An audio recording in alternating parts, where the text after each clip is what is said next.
ಪೂಜ್ಯಾಯ ರಾಘವೇಂದ್ರಾಯ ಸತ್ಯಧರ್ಮರತಾಯ ಚ ಭಜತಾಂ ಕಲ್ಪವೃಕ್ಷಾಯ ನಮತಾಂ ಕಾಮಧೇನವೇ ದುರ್ವಾದಿಧ್ವಾಂತರವಯೇ ವೈಷ್ಣವೇಂದಿವರೆಂದವೇ ಶ್ರೀ ರಾಘವೇಂದ್ರ ಗುರವೇ ನಮೋ ಅತ್ಯಂತ ದಯಾಳವೇ.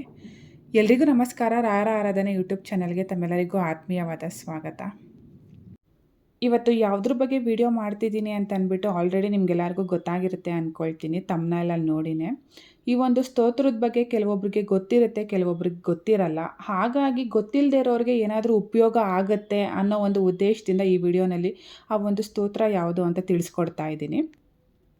ಮೊದಲನೇದಾಗಿ ಮನೆ ಅಂತ ಅಂದಮೇಲೆ ಹೆಣ್ಮಕ್ಳುಗಳಿಗೆ ನಾನಾ ರೀತಿ ಟೆನ್ಷನ್ಗಳಿದ್ದೇ ಇರುತ್ತೆ. ಆ ಒಂದು ಕೆಲಸದ ಒತ್ತಡಗಳಿದ್ದೇ ಇರುತ್ತೆ. ಇವಾಗ ನಾವು ಒಂದು ವಸ್ತುನ ಎಲ್ಲೋ ಇಟ್ಟಿರ್ತೀವಿ, ಆ ಒಂದು ವಸ್ತು ನಮ್ಮ ಕಣ್ಮುಂದೆನೇ ಇದ್ರೂ ಸಹ ಆ ಒಂದು ಟೆನ್ಷನ್ನಿಂದ ಅದು ನಮಗೆ ಗೊತ್ತಾಗ್ತಾನೆ ಇರಲ್ಲ. ಇವಾಗ ಮನೇಲಿ ಯಾರಾದರೂ ಆ ವಸ್ತುನ ಕೇಳಿದಾಗ ಅದು ನಾವು ಎಲ್ಲಿಟ್ಟಿದ್ದೀವಿ ಅನ್ನೋ ಒಂದು ನೆನಪು ಕೂಡ ಇರಲ್ಲ. ಈವನ್ ಅದು ನಮ್ಮ ಕಣ್ಮುಂದೆ ಇದ್ರೂ ಸಹ ಅದು ನಮಗೆ ಕಣ್ಣಿಗೆ ಕಾಣ್ತಾ ಇರಲ್ಲ. ಅಂಥ ಒಂದು ಸಂದರ್ಭಗಳು ಎದುರಾಗಿರುವಂಥದ್ದು ಸರ್ವೇ ಸಾಮಾನ್ಯ ಎಲ್ರಿಗೂ. ಹಾಗೇನೇ ಕೆಲವೊಬ್ಬರು ಮನೆಗಳಲ್ಲಿ ಕಳ್ತನ ಆಗಿರುತ್ತೆ.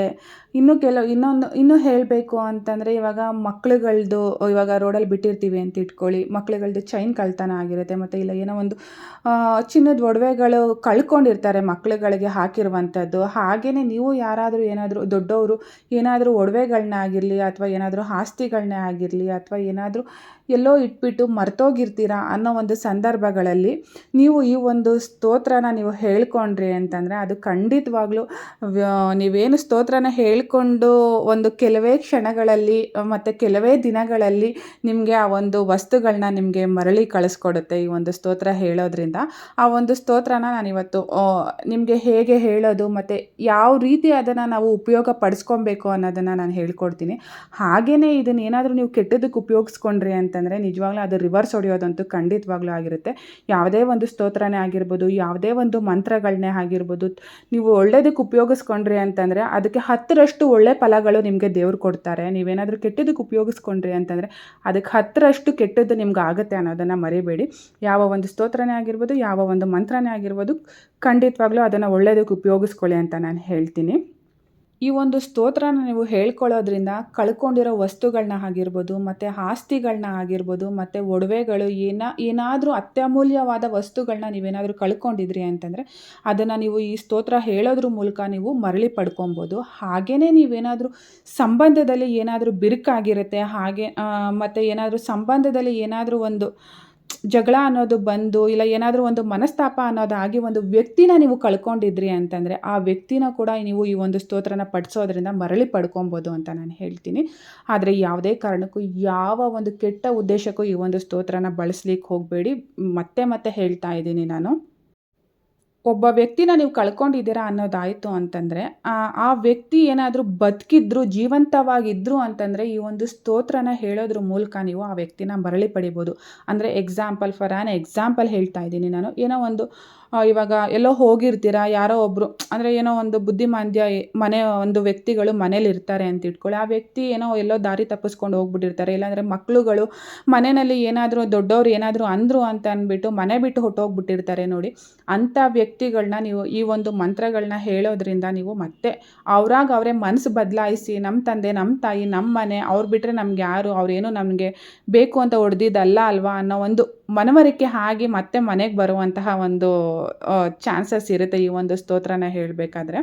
ಬಟ್ ಚಾನ್ಸಸ್ ಇರುತ್ತೆ ಅಂತ ಹೇಳಲ್ಲ, 100ಗೆ 100% ನೀವು ಈ ಒಂದು ಸ್ತೋತ್ರನ ನೀವು ಕಳ್ಕೊಂಡಿರೋ ವ್ಯಕ್ತಿನಾಗಿರ್ಬೋದು ಅಥವಾ ಕಳ್ಕೊಂಡಿರೋ ವಸ್ತುಗಳನ್ನೇ ಆಗಿರ್ಬೋದು, ನೀವು ಕಳ್ಕೊಂಡಾಗ ಹೇಳ್ಕೊಂಡ್ರಿ ಅಂತಂದರೆ ಖಂಡಿತವಾಗ್ಲೂ ಇದು ಆ ಒಂದು ವಸ್ತು ಆಗಿರ್ಬೋದು, ಆ ಒಂದು ವ್ಯಕ್ತಿ ಆಗಿರ್ಬೋದು ಸಿಕ್ಕೇ ಸಿಗ್ತಾರೆ. ಮತ್ತೆ ಮರಳಿ ಪಡ್ಕೊತೀರ.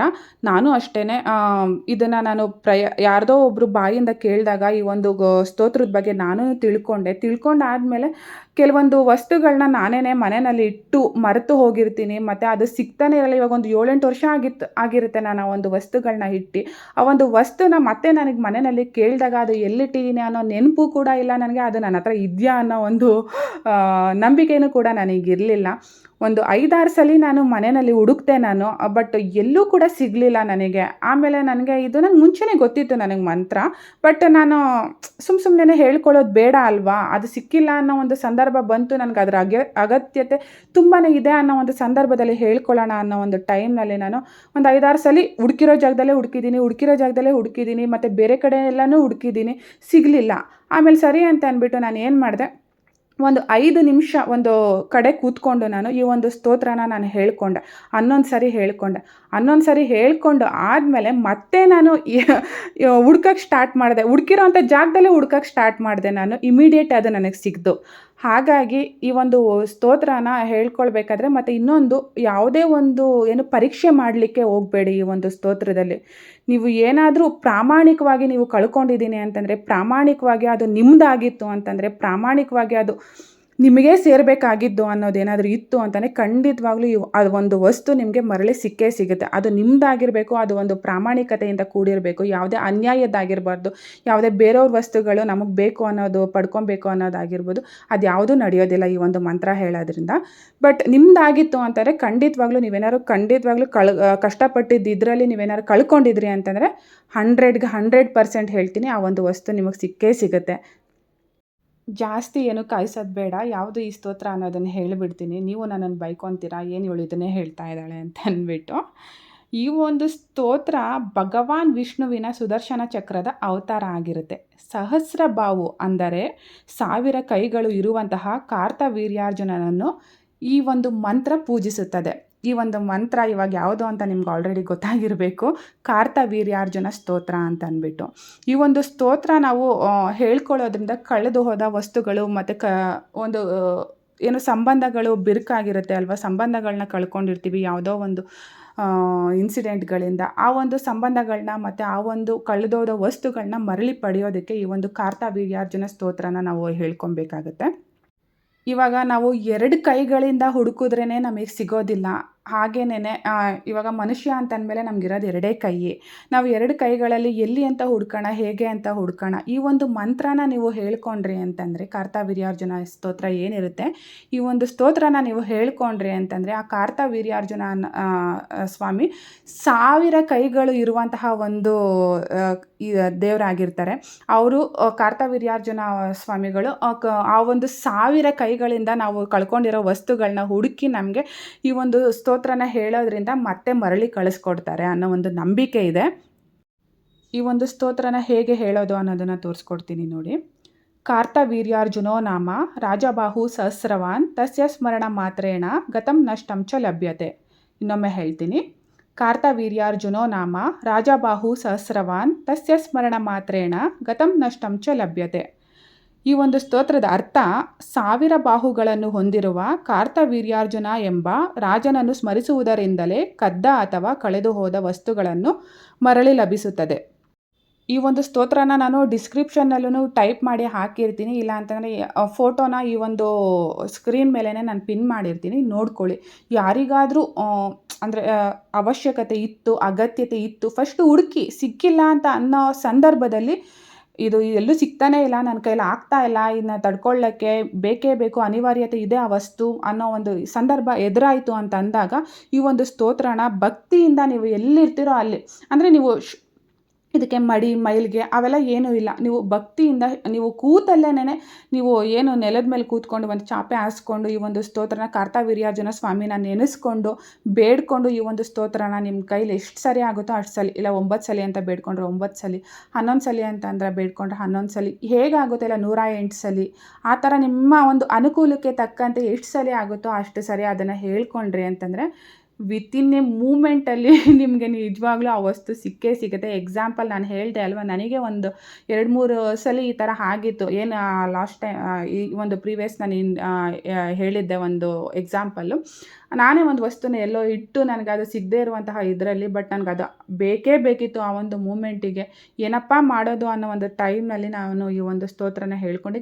ಇದಕ್ಕೆ ಅಂತಲ್ಲ ಒಂದು 2, 3 ಸಲ ನಾನು ಹೇಳ್ಕೊಂಡು ನಾನು ಅನುಭವ ಪಡ್ಕೊಂಡ ಮೇಲೆನೇ ಯಾರಿಗಾದರೂ ನನ್ನಂಥವ್ರಿಗೆ ಉಪಯೋಗ ಆಗೋದು. ಇವಾಗ ಹೆಣ್ಮಕ್ಳು ಅಂತಂದರೆ ನಾನಾ ರೀತಿ ಟೆನ್ಷನ್ಗಳಿರುತ್ತೆ ಮನೆಯಲ್ಲಿ. ಎಲ್ಲಿಟ್ಟಿರ್ತೀವಿ ಅನ್ನೋದು ನೆನಪಿರಲ್ಲ, ಹೇಗಿರುತ್ತೆ ಅನ್ನೋದು ನೆನಪಿರಲ್ಲ. ಹಾಗೆಯೇ ಇವಾಗೊಂದು ಇದರಲ್ಲಿ ಕಳ್ತನ ಅನ್ನೋದು ಮತ್ತು ಏನೋ ಗೊತ್ತಿಲ್ಲದೇನೆ ಕಳ್ಕೊಂಡಿರೋ ವಸ್ತುಗಳು ಇವಾಗ ಕಳ್ತನನೇ ಆಗಿತ್ತು ಅಂತಂದರೆ ಯಾರು ಕದ್ದಿರ್ತಾರೋ ಆ ವ್ಯಕ್ತಿ ಅವರೇ ಮತ್ತೆ ನಿಮಗೆ ವಾಪಸ್ ತಂದುಕೊಡುವಂತಹ ಸಂಭವ ಕೂಡ ನಡೆಯುತ್ತೆ ಈ ಒಂದು ಸ್ತೋತ್ರನ ನೀವು ಹೇಳ್ಕೊಳ್ಳೋದ್ರಿಂದ. ಬಟ್ ಯಾವುದೇ ಕಾರಣಕ್ಕೂ ಪರೀಕ್ಷೆ ಮಾಡಲಿಕ್ಕಂತೂ ಹೋಗಬೇಡಿ ಅಂತ ನಾನು ಹೇಳ್ತೀನಿ. ಪರೀಕ್ಷೆ ಮಾಡಲಿಕ್ಕೆ ಹೋಗಬೇಡಿ, ಯಾವುದೇ ರೀತಿ ಕೆಟ್ಟದಕ್ಕೆ ಉಪಯೋಗಿಸ್ಕೊಳ್ಳಿಕ್ಕೆ ಹೋಗಬೇಡಿ ಅಂತ ಹೇಳ್ತೀನಿ ನಾನು. ಆದಷ್ಟು ಭಕ್ತಿ ಮತ್ತು ಶ್ರದ್ಧೆಯಿಂದ ನೀವು ಎಲ್ಲಿ ಕೂತಿರ್ತೀರೋ ಅಲ್ಲೇನೇ ಈ ಒಂದು ಸ್ತೋತ್ರನ ನಿಮ್ಮ ಕೈಲಿ ಆದಷ್ಟು ಬಾರಿ ಹೇಳ್ಕೊಂಡು ನೀವು ಬೇಡ್ಕೊಂಡು ನೀವು ಇದು ಮಾಡಿದ್ರಿ ಅಂತಂದರೆ ಖಂಡಿತವಾಗ್ಲೂ ಆ ವಸ್ತು ಸಿಕ್ಕೇ ಸಿಗುತ್ತೆ ಅಂತ ಹೇಳ್ತೀನಿ ನಾನು. ಈ ಒಂದು ಕಾರ್ತವೀರ್ಯಾರ್ಜುನ ಸ್ತೋತ್ರನ ಒಳ್ಳೆಯದಕ್ಕೆ ಉಪಯೋಗಿಸ್ಕೊಳ್ಳಿ, ಒಳ್ಳೆಯದಕ್ಕೆ ಬಳಸ್ಕೊಳ್ಳಿ ಅಂತ ಹೇಳ್ತಾ ಇವತ್ತಿನ ವಿಡಿಯೋನ ನಾನು ಮುಗಿಸ್ತಾ ಇದ್ದೀನಿ. ಹಾಗೆ ಈ ವಿಡಿಯೋನಲ್ಲಿ ನಾನು ಕೊಟ್ಟಿರುವಂತಹ ಮಾಹಿತಿ ನಿಮಗೇನಾದರೂ ಇಷ್ಟ ಆಗಿತ್ತು ಅಂತಂದರೆ ದಯವಿಟ್ಟು ಲೈಕ್ ಮಾಡಿ, ಶೇರ್ ಮಾಡಿ, ಸಬ್ಸ್ಕ್ರೈಬ್ ಆಗಿ ನನ್ನ ಚಾನಲ್ಗೆ. ಹಾಗೆ ನಿಮ್ಮ ಅನಿಸಿಕೆ ಅಭಿಪ್ರಾಯಗಳನ್ನ ದಯವಿಟ್ಟು ಕಮೆಂಟ್ ಮೂಲಕ ತಿಳಿಸ್ಕೊಡಿ. ರಾಯರಿದ್ದಾರೆ, ರಾಯರು ಎಲ್ರಿಗೂ ಒಳ್ಳೇದು ಮಾಡಲಿ. ಧನ್ಯವಾದಗಳು.